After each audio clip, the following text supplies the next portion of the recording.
Hello everybody, Nadim here for online tennis instruction. I have another nice video for you today, and it is about how to work on your ground strokes effectively against the wall.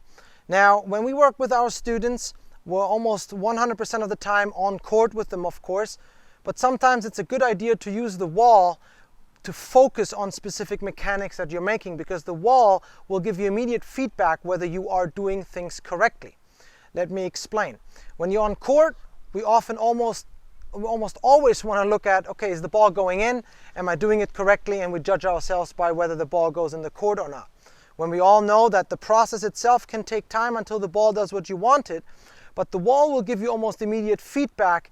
And our students who we worked with against the wall did a great job making changes to their mechanics when they did so and didn't work on court. They say that about 15 minutes against the wall is the equivalent of about an hour on court. You're going to hit the same number of balls, the wall will never miss, and it'll give you immediate feedback. What do I mean by immediate feedback? If you practice on mechanics against the wall, you don't want to really run around a lot. Just like you don't want to first go on court and run around a lot when you work on mechanics. That will go further down the road when you're at that progression level. But in other words, if I hit the ball with a clean string face, a flat string face properly on either side, forehand or backhand, if I hit it cleanly, if I hit my contact point in the right spot, if my swing path is correct, that ball should pretty much come right back towards where I am, approximately. If the ball goes off in different tangents away from me, that tells me that my string face at contact is incorrectly positioned. Okay, I'm pulling across my body too much, I'm too tight, I'm not using the kinetic chain enough, whatever it may be. But it gives you immediate feedback that the ball isn't doing what you designed for it to do. So if the ball were to go out to the right side away from me like that, that tells me that at contact, my string face was too far pointing out in that direction, to the right. And the same thing would be true if I go for the backhand, okay? Also, if I make contact on the forehand and my string face is too far forward or too far towards my body, the ball will go out at an angle and go further away from me at an angle, and then I have to chase it down, making it very, very difficult for me to work on my mechanics. So what do I want to do? If I haven't ever been exposed to the wall, I want to do so slowly first, and what I'm going to do is I'm going to let the ball bounce twice. So let's give this a shot. I'm going to let the ball bounce twice.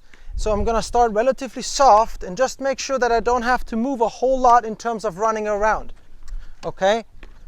And I can cleanly see, okay, now if the ball keeps coming back to where I am, there's a very good chance that my mechanics, my contact point, everything is working out quite well. That ball came across a bit too much, but you see that's relatively controlled. If I can do it 100 times like that, then maybe I can go ahead and do it with one bounce. Okay?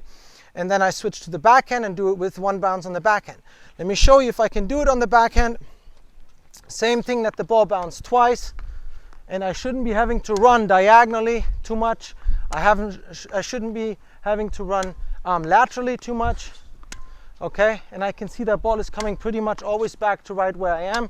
So that tells me that at contact, my string face is positioned where I want it to go. Now, some of you may say, does it also apply when I go cross court? Absolutely. You need to align your string face with your cross court shot, whether it's inside out or whether it's a regular cross court shot. But the mechanics in terms of spacing, lifting from the ground up, having your string face flat at contact, that pretty much all stays the same. And it's really cool to do it against the wall, just like I said, because it gives you immediate feedback. Let me know what your understanding was or is when you practice against the wall while working on mechanics, and we'll hope that we can get a nice little discussion going. If you enjoyed this video, please do us a favor, hit the subscribe button, click like, leave us a comment, let us know what you think, and try to include that in your training routine. Take care.